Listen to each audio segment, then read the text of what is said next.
So Tom, what are your favorite ponies? I get asked this question a lot in some form or another, and nearly all of the time my first reaction is always, how do you guys still not know? But in all honesty, the question itself is a perfect excuse to take a stab at something I've been tempted to do for a while. Since this fandom seems obsessed with lists and ranking things, I figured I'd throw my hat into the fray. So here we go. This is my top 5 favorite ponies. Wait, hold the phone for a sec. What is that? No, seriously, explain that! Okay, well, I think it's fair to say that most everyone knows that my favorite pony is far and away Rarity. I've made that fact pretty clear at this point. In addition to that, I harbor a lot of love for Trixie and Scootaloo since I've done so many projects cemented around them. So, having them included on this list fills up nearly all the slots available and leaves no room for surprise. So this list is not going to include those characters since they're essentially a given. In addition, my choices here aren't going to just be limited to canon work. While I'll only be listing canon characters, this list will reflect fanon interpretation of those characters in terms of my personal rankings. It is my list, after all. So, with that out of the way, I present to you my top 5 favorite ponies, besides the obvious, as determined by all the MLP media I've consumed. See why I just went with the asterisk? Number 5. Pipsqueak. An interesting choice to be sure, as Pip doesn't really have much to do in FIM proper, but I'll be damned if he wasn't utterly adorable in his one true outing in the beginning of Season 2. I loved his design, loved his personality, loved his terribly inaccurate accent, and I loved his role of being able to show some much needed affection towards Luna. He was just a cute, innocent, lovable character. So, imagine my surprise when I fell in love with him even harder from his interpretation in Chuck Finley's Pipsqueak's Day Off, which ages him and the rest of Ponyville 7 years and takes innocent little Pip and transforms him into a snarky, hedonistic womanizer, though he isn't averse to batting for the other team as well, and whose speech is absolutely littered with British slang. Finley takes Pip and transforms him from a cute little kid to a delinquent adolescent, and somehow it totally works, and I absolutely love it. His banter with Featherweight, Chowder, Dinky, Spike, and the CMC is just fantastic, as is their group dynamic. And he paints Pipsqueak as that asinine troublemaker that you just can't help but love anyways. Number 4. Twilight Sparkle.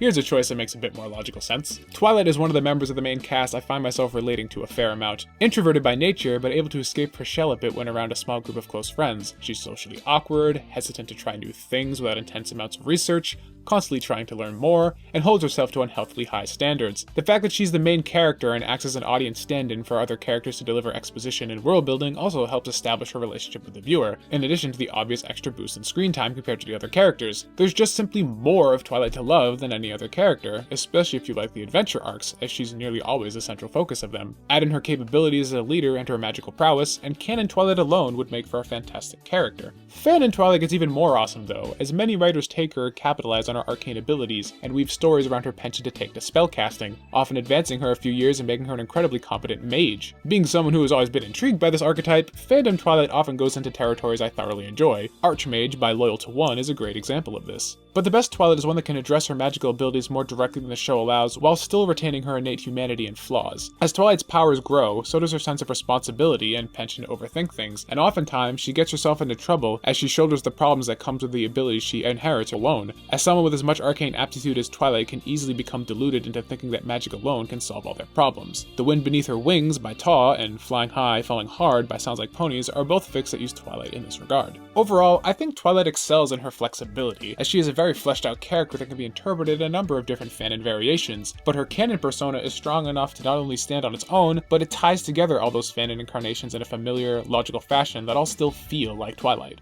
Number 3. Pinkie Pie. Adolescence and adulthood have not been kind to me, crushing my once naive optimism under the heel of a depressingly restrictive and, at least to me, utterly illogical social structure and ethical proceedings, leaving behind a maladjusted 20-something with a penchant for snark and cynicism. So leave it to Pinkie Pie to remind me just how fun being happy can be. Did somebody say fun? Where?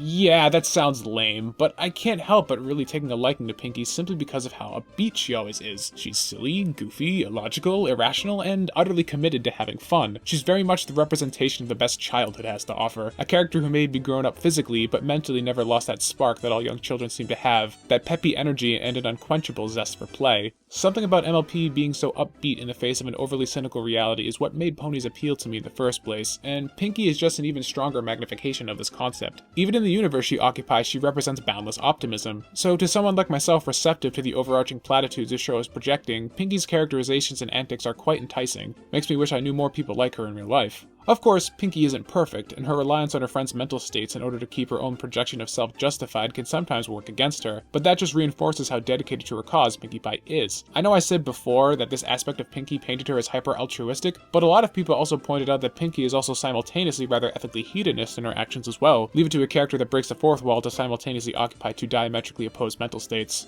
Or, you know, just chalk it up to multiple writers. Number 2. Rainbow Dash.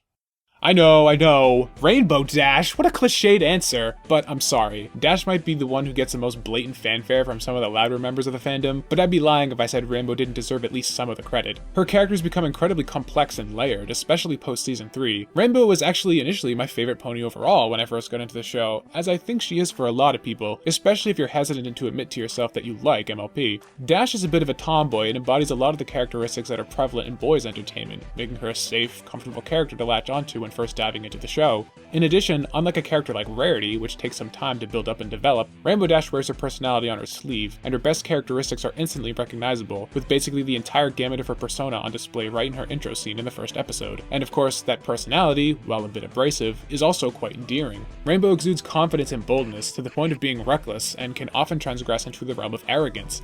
But as someone who is comparatively timid in my real-world actions, I can't help but admire this kind of archetype as something I'd like to aspire to become. Rainbow's character expanded immensely as the show progressed though, and now I love Dash for a lot of the same reasons I love Rarity, believe it or not. Just like Rarity, Dash is governed by a singular goal. She wants to be a Wonderbolt. Just like Rarity has a passion for aesthetics, Rainbow has a passion for flight, and they both excel in their pursuits. Dash is shown in Sonic Rainboom, however, not to have an unlimited amount of courage or bravado, and can crack under pressure, in addition to apparently be carrying a lot of baggage from her youth. Her character expands even further, and most triumphantly, back-to-back in Sleepless in Ponyville and Wonderbolt Academy. In both episodes, Dash's blunt exterior melts away a bit, and we're shown how the previous 2 seasons have tempered her bravado a bit, admitting to Scootaloo that she used to be afraid of ghost stories, then finally taking her under her wing, and then in Wonderbolt Academy, being willing to throw away the dream that her entire character is revolved around for the sake of her friends and her personal sense of ethics. When her dream was revealed to not hold up to what she was expecting it to be, Dash was willing to take the moral high ground and walk away from it. As someone who is governed largely by their moral compass, characters that stick to their guns in situations like that get lots of points in my book.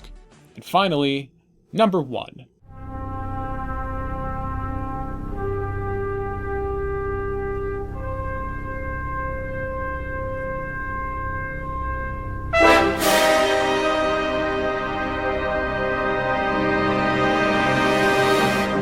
Ditzy Do. Bet you didn't see that one coming, eh? So, my love for Ditzy comes pretty much entirely from the fandom, as there really isn't much to her in terms of the show, aside from little bits here and there and her infamous scene in the last roundup, all of which I utterly loved. The thing about Ditzy Do is that she stands for something really powerful on a macro level, at least to me. Ditzy is clumsy. She is awkward. She messes up all the time. She just doesn't have her shit together.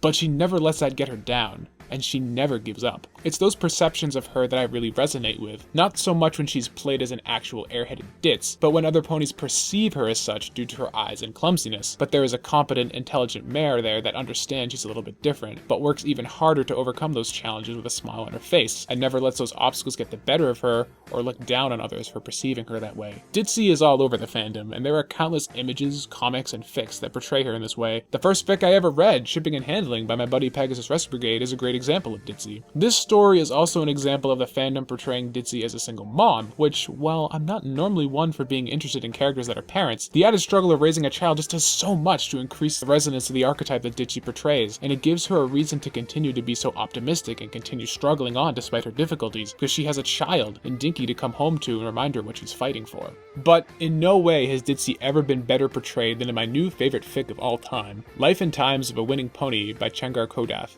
The Ditzy in this fic is just the most pure, loving, caring character I've stumbled across in fiction in a long time, and perfectly captures everything I loved about Ditzy Do. Beautiful hardly seems like enough to describe her personality here, but there's little else I can think of that seems worthy. She's cross-eyed and clumsy, but not distractingly so, and there is still a normal, intelligent mare underneath. But ponies still kind of have this stigma concerning her, as shown by Blossomforth's initial reaction to her when Cloudkicker starts making passes at Ditzy, fearing she won't understand what Cloud's implying. Despite this perception though, Ditzy is still incredibly kind-hearted and understanding, being painfully optimistic and forgiving to almost every pony she encounters. She ends up taking Cloudkicker up on her offer and treats her well, acting almost unfairly towards herself in the process, letting Cloudkicker keep up her polygamous inclinations despite being in an otherwise committed relationship with her. She even goes so far as to dismiss Cloud's confessed fears of commitment when their relationship starts to get even more intimate. Speaking of commitments, Ditzy here not only is a single mother of Dinky, as per the norm,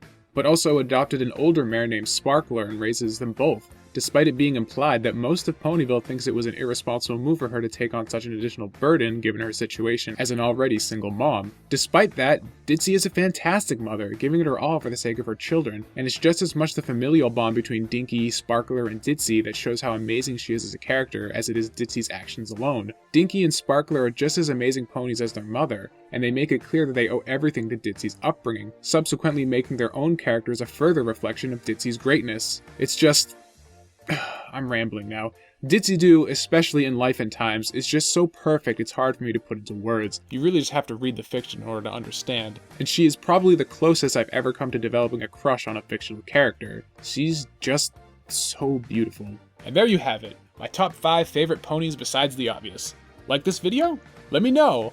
I've always enjoyed watching other people's top lists, so if you liked mine, I certainly wouldn't be opposed to doing more. Thanks for sticking around. If you like what you saw, feel free to give that thumbs up button some love, and if this is your first time here, I release new videos every week about cartoons, MLP, and technology. So if you're interested in any or all of those things, I'd love to have you subscribe. Also, I'm all over the internet besides YouTube, so feel free to follow me there as well. Links are in the description below. Until next time, I'm Tommy Oliver, and I'll catch you guys in the next video.